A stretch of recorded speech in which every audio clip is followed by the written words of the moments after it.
John B. Myers apparently fell in love with this area. He was a farmer in Illinois, and so he acquired the property, and he was apparently wealthy enough that he could hire an architect and create this front, which is also why it's on the Register of Historic Places. And it's great. It's on a hillside, and it's, one of my friends said, cool in winter and summer. We really do get the winds. The site contains not one but two historic buildings. One is the Palladian farmhouse, and the other is an historic barn. That this site is unique because it has both. Barns are significant often because of the reasons why they were designed in the way that they are. The house itself, the main elevation does face the highways, so you can see the Palladian architecture from 270. Highway department wanted it, and that was 170. They wanted to put a butterfly exchange here, which would have undermined the basement, hurt the architectural area of the whole house. So Historic Florissant formed and kept the community behind it. Historic Florissant's role was nothing short of heroic to save this building. In 1974, when the Missouri Department of Transportation wanted to tear the building down, they interceded. The end result was a design of the interchange at 270 and 170 that avoided the demolition of the house.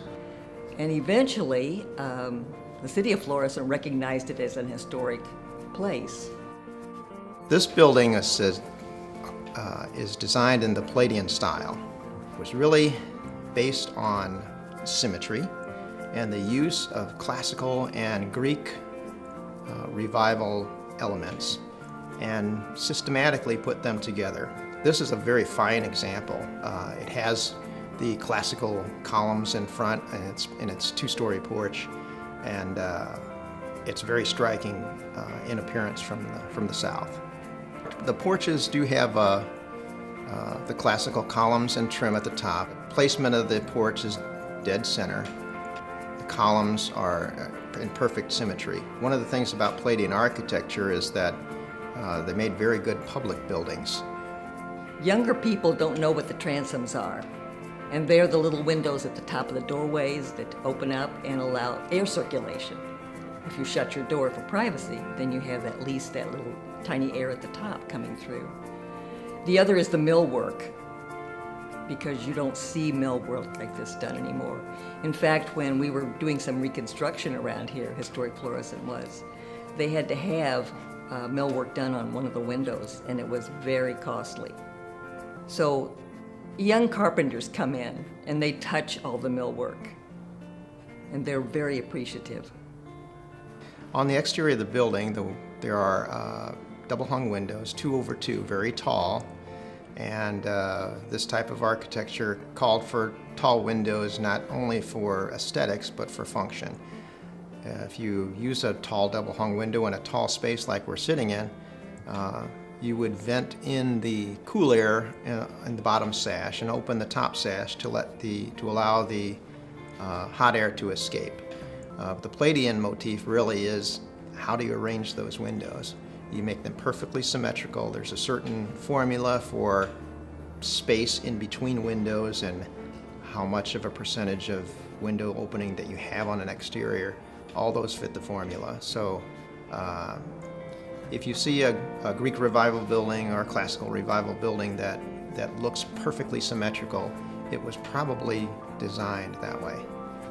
The interior of this house, although created more simply by carpenters, has those elements, and also has some very functional elements that you'd find in a house of this vintage. You have high ceilings, you have high doors, you have this very large sliding doors and pocket doors that are in houses this age, and that was to allow cross ventilation and to allow those double-hung windows to function.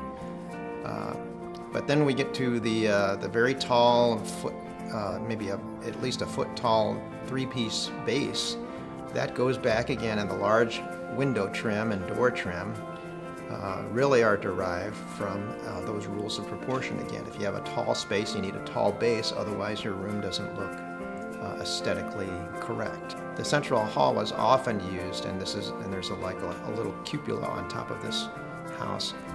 Central halls was often used to draw air like a chimney up through the house. The transom windows would of course ventilate the hot air from each of the rooms up through the central stairway and acting like a chimney, and hopefully pull in all the cool air down low. And of that age, paints and colors were used to simulate other materials. For instance, there's a fireplace that's wood grain to look much like a cherry wood grain instead of its cast metal shroud. Also in the interior are many fireplaces, wood trim, and painted plaster frescoes. Most people think that it is faded wallpaper and want to know when and if where it's going to be restored. Most don't understand how that was created. It is painted into wet plaster and is originated by Italian artisans. It's quite an evolved process, but when you stop and think about the ceilings that are painted, those people had to be painting in a horizontal position, on scaffolding, because it has to be painted into wet plaster. The ones on the stairway depict mirrors and are frames. There is one in the very head of the stairway that's a vase of flowers, and there's a bluebird flying on top, and that's a cool piece. And then there's the one in the bedroom, which is just beautiful flowers. And apparently this frescoing was done up into the 30s, because we used to have house tours here, and older guys would come through and say, I used to do this. To restore it is almost cost prohibitive in this day and age, especially in a house of this sort. You can see the impact that preservation has on a place and a time. 25 years later, when the area grew even more, they had to revise the highway for traffic flow and make the on and off ramps completely different, all really affected by this landmark property that's on the National Register.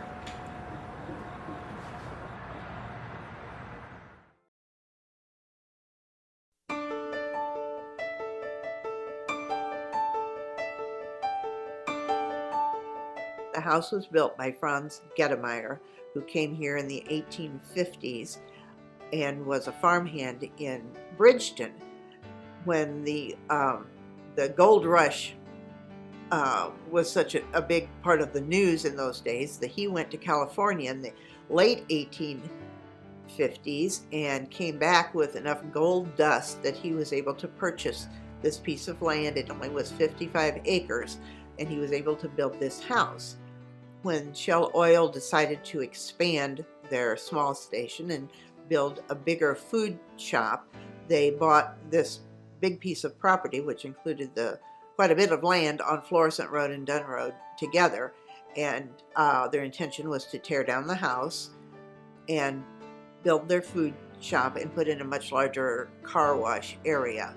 And that's when people could see the house finally as they were taking down trees. They could see that there was a house in here and really didn't want to see the house torn down. The only change to the outside of the property that I am aware of is the change of address. This house faced Florissant Road, and there was a long driveway that came up from Florissant Road all the way up to the house. The back of the house is what people think of as the front of the house now, because you see that so prominently when you go down the highway. And then of course the little parking lot was not there. There were several little outbuildings that had to go, the well house and the little garage that they had and the carriage house. All those little buildings had to be torn down, and we were able to save this house with a few spots on the outside. So the old address was 1478 Florissant Road, I believe, and now it is 1167 Dunn Road. We use the other side as our address. Inside, after Historic Florissant acquired the house and began the restoration in here, there were some changes that had to be made in order to have it open to the public. The stairway used to be right inside the front door on the Florissant Road side, and you would walk in there, and it was a narrow little hallway, and the stairs went straight up from there, and they were kind of rickety and very narrow, and you couldn't have the house open to the public. So some changes were made when the stairway went in, and they had to have a bathroom on each floor. So there were some changes here, and I believe they have sacrificed one room on each floor for that stairway. But most everything else is pretty original to the 1860 house. The Gettemeyer family is a very large family. Franz and Gertrude had 10 children, and a lot of them were boys and carried on the Gettemeyer name. And so that is a very big family, and we get members from that family come here quite often just wanting to see the house that their great-great-grandfather built. And we have quite a bit of information, of course, in our archives on the Gettemeyers. We have a very large archive here and a lot of information in this house. There's a lot of things for people to see here when they come here. There is an enormous amount of information in this house, and I have not seen all of it yet. You find something different every time you walk down the hallway to the photographs on the wall, and the people that come to use the archives also bring their information with them. So we're always expanding that way. There, just in the office, there are files on the 120 some odd houses that were the original Florissant landmarks.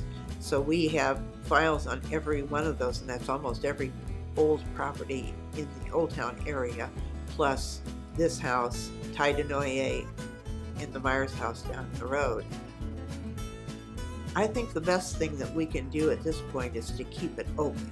We used to be open 7 days a week. We had enough volunteers that even over the weekend we could be open.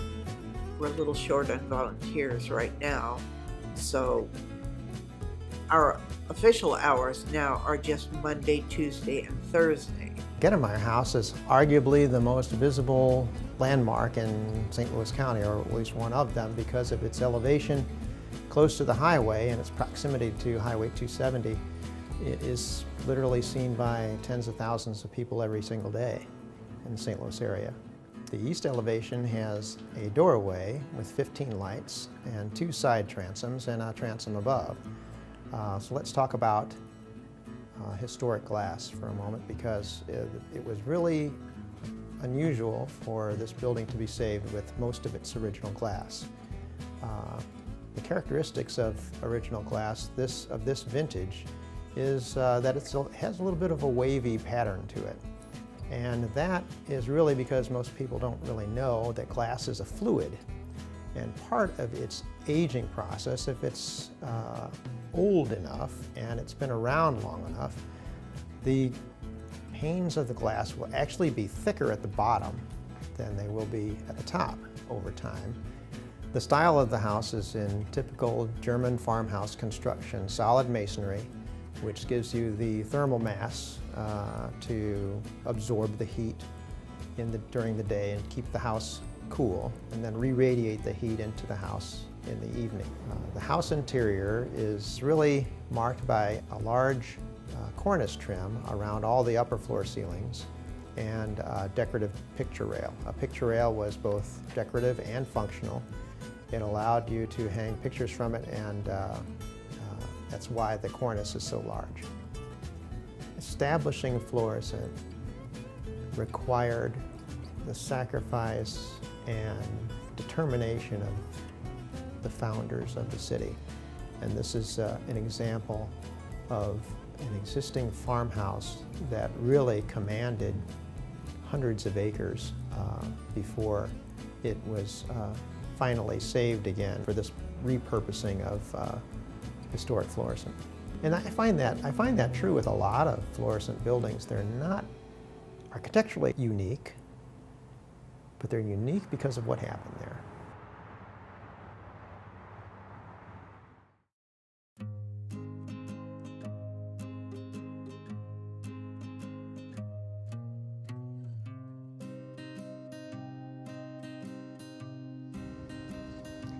We're here in beautiful St. Ferdinand Park at the Bockrath-Wiese House.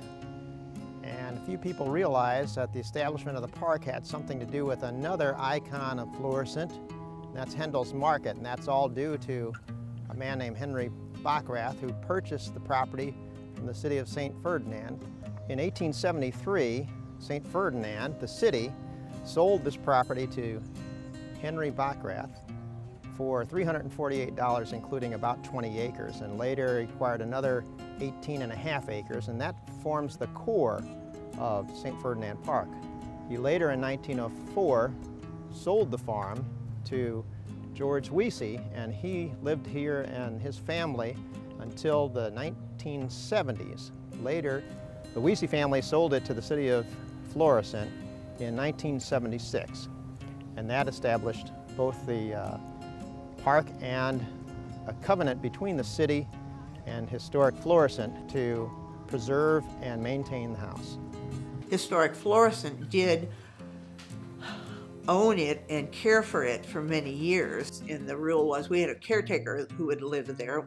Usually it was a city employee, but sometimes not, and the only agreement was if the thing needs painting, we'll bring the paint and you do it, and you keep it nice on the inside, and we want to be able to get in here for our house tour in the fall. The house has always been used as a single-family residence, and it's also a brick farmhouse architecture.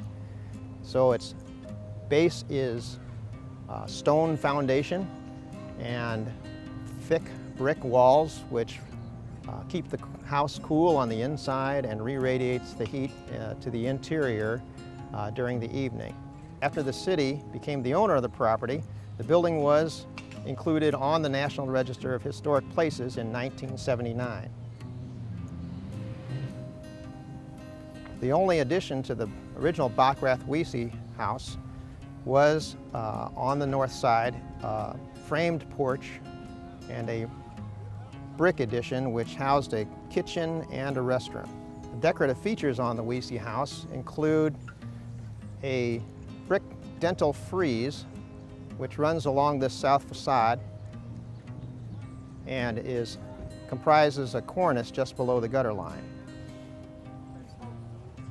The original south elevation has an entranceway which has a porch, was originally covered with a roof, a shed roof, and is flanked by two arched windows, originally it has the original shutters. Had the original shutters. The city of Florissant invested significant funds in totally tuck pointing the building recently and restoring its roof.